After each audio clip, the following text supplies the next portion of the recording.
Yes, so I'm going to start with a dream I had on the first night of this retreat.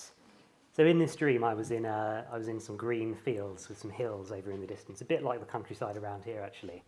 And all of a sudden, in the distance, I saw these glistening mountains. And Deva Mitra appeared, and he said, "Nick, let's go on a brisk walk up the mountain." And I've had dreams like that, actually, the past few years, where quite often I'm in my hometown, Pinner, in northwest London, and there's mountains in the distance that I didn't know were there. So anyway, I'll come back to that later. So I'm going to flash back, if you're doing flashbacks, I'll flash back to 16 years ago when I was 11 years old. And I guess the first really significant thing that happened in my life was falling in love with music. At 11, I heard Guns N' Roses. I don't know if any of you are Guns N' Roses fans, but I absolutely love Guns N' Roses. I heard Slash's guitar and completely just thought, that's what I want to do with my life. It was interesting, very interesting experience. It ignited something in me. Before that, my childhood was relatively sort of unremarkable. And in some ways, actually, on reflection, quite unhappy. I guess, in some ways, like, childhood, when you look back, you can sort of see the perspective on your childhood, but when you're in it, it's just your childhood, really. So music was sort of an escape for me. So I had this very strong emotional response. I knew this is what I wanted to do. And I had this real attraction to sort of the conceptual side of music, to things that were outside the box, boundary pushing, and this sort of real attraction to the virtuosic in music. So I really wanted to become the best guitarist in the world, basically. That was my dream. And I'm not sure why I had that response with the guitar. I don't know why I didn't have that with the tuba or something. But and anyway, so I set my mind on the guitar, and I really set my will on becoming the best guitar player I could. And so that's what I did. So I basically, before school, I'd practice during school, during the breaks, after school. And I made it really my whole identity. That's who I was. That's sort of how I sort of viewed myself and how others viewed me as a teenager. There was a real shadow side to that, though. That was sort of the outward facing me. But actually, as a teenager, I was quite depressed. Really, I was quite nihilistic. The sort of conditioning I had in my life was, nihilism, materialism, and the only thing to do in the face of that really is, hedonism. That's what I turned to. So I drank very heavily from around the age of 14, and which sort of fit the rock star persona. I read Slash's autobiography when I was 11, which I would not recommend to any 11-year-olds. And it did set the course of my teenage years. I played lots of music, I played in bands, but I also drank a lot and was quite depressed. And in a sense, I knew it wasn't really working. I had this very authentic response to something, to music, but it couldn't quite fulfill my existential longings. So at the age of 17, this really sort of came to a head, and I was quite suicidal, actually, and tried to take my life. Which was unsuccessful, and I'm here. So, and really thought, okay, I need to do something. This isn't working. I need something else. So my stepdad's nan owned a countryside sort of cottage in Norfolk. So I basically moved there for 3 months and was handed The Art of Happiness by the Dalai Lama at the age of 17. And I spent 3 months sober in the countryside, going on long walks, reading The Art of Happiness. I learned to meditate through YouTube. I started doing the artist's way. I started journaling. And I read Hermann Hesse's Siddhartha and was very inspired by it, and decided to try and write a concept progressive rock album based on Siddhartha by Hermann Hesse, but through the lens of my own story. I was 17 years old. It was quite ambitious. I did actually write the album, and I did release 2 singles later on. But, so something came of it. But unfortunately, I came back to London and continued drinking for another 3 years. To fast forward a bit, and at 20, I basically tried to get sober again.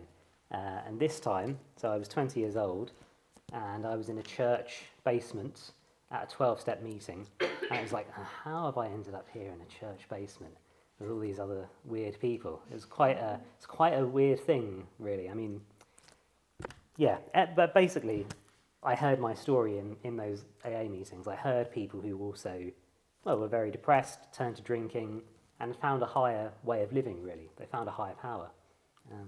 So I sort of caught something of what they had, and was sent on this sort of quest for meaning.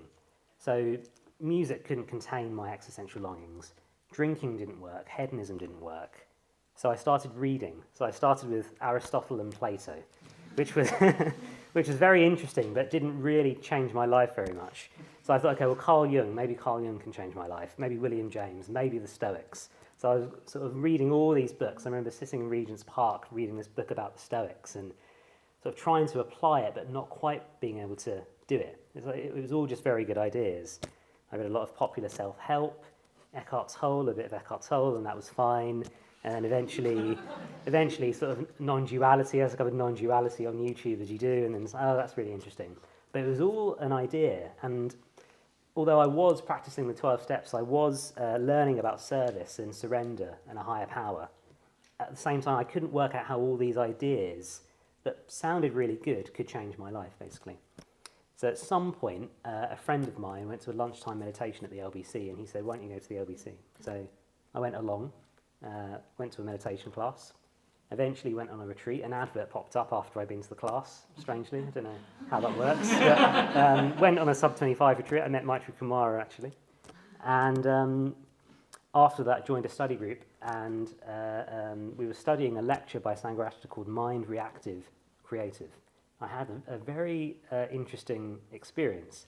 As soon as he started speaking, so the first words of the lecture, he's talking about he's basically surveying all of these different traditions. He talks about Confucianism, Platonism, Neoplatonism, and he said, and Buddhism starts with the mind. That's the starting point for Buddhism, the mind. And by that point, I was like, I'm a Buddhist. I didn't quite know that, but that was the intuitive response that this is what I've been looking for. I've been doing all of this searching, and this is it. It's interesting.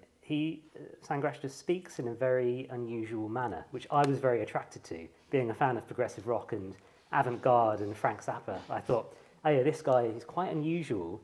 He's got this vast knowledge. The content itself was illuminating. It was, well, to go back to this dream, actually, it's like he illuminated the mountains in my mind. It's like, there's all of this stuff over there that I didn't realise was there. I think that's partly what this recurring dream symbolises for me, is that there are heights to the mind that have been uncovered. And David Mitra sort of represents, I don't know, the order or the spiritual friend. And they're close to home as well. I think that's significant. So it's interesting reflecting on my life that my response to the Dharma was very similar to my response to music. But I think the Dharma is the only thing I found that can hold these existential longings. Like Maitreya was talking about existential loneliness. I think that's something I felt very deeply. I didn't have the words for my whole life. But I feel like I found a context in which I can identify what that is and see it's not, you can do something with that. There's another way of being. And what else do I want to say? Yeah, and I guess it's not that I found the Dharma and I live happily ever after and everything's fine, actually. It's not quite like that. I'm still learning, actually, and I still sort of pin my existential longings on music. It's interesting, I played a gig about a week before coming on this retreat, and there was this long anticipation to the gig. We were sort of putting up posters and trying to get all our friends to come. Then we played the gig, and afterwards I was like, oh yeah, what was the moment I was looking forward to? Because the gig was sort of fine, but in my mind I projected this perfect moment where, oh yeah, that's when the really exciting thing will happen, but it never really came, and I thought, oh yeah, that's not really it. I mean, on its own level, it was a really, really good thing. It was a great gig. A few people in the audience were there, actually. So you were there. But it just wasn't it. There must be more. And whenever that's happened, I thought, oh yeah, of course it can't fulfill me. It needs to be something bigger. So yeah, so life is sometimes still difficult. There's mountains, but there's also cul-de-sacs. But I feel like the dukkha, the suffering in my life, has a context now. I have a path that's been outlined by the Buddha, and an articulation bespoke for my sort of nihilistic mind. Like I have sort of the Dharma articulated for this particular Western conditioning, which was remarkable when I reflect on it. I'm very grateful for it. I may have stumbled upon Buddhism previously. Actually, I did stumble upon Buddhism previously when I was 17. I tried to meditate. I read the Dalai Lama's book, but it was still a bit, I don't know, a bit abstract, or a bit like, how do I actually apply this to me in my life? So I'm very, very grateful to have found this particular articulation of the Dharma in this community. I think most importantly, I've got a community of friends. I feel like I've got deep, intimate friendships. Many people in this room, Jeev and I, we meet every week and talk about our practice. Emily's become a really good friend. Amelie Odin Maitrakumara I live with. It feels like that is an integral part of my life that I didn't have before. I did have friends, but they were, upon reflection, quite superficial friendships. And again, fine on their own level. But I think the real gem for me of finding the Dharma is the friendships I now have. So yeah, I think I do. Yeah, I feel like I live a very rich, meaningful life. I live in the Buddhist community. I come on these retreats, and whilst things are tough, I feel like I can contain the ups and downs of life. And I think I've really come to believe that practicing in this context for me, consistently over time with friends, will lead to some sort of transformation of mind. And I believe that that's the best thing. No, I do believe that that is the thing that the world needs, a radical change of mind. So that's why I'm a Buddhist.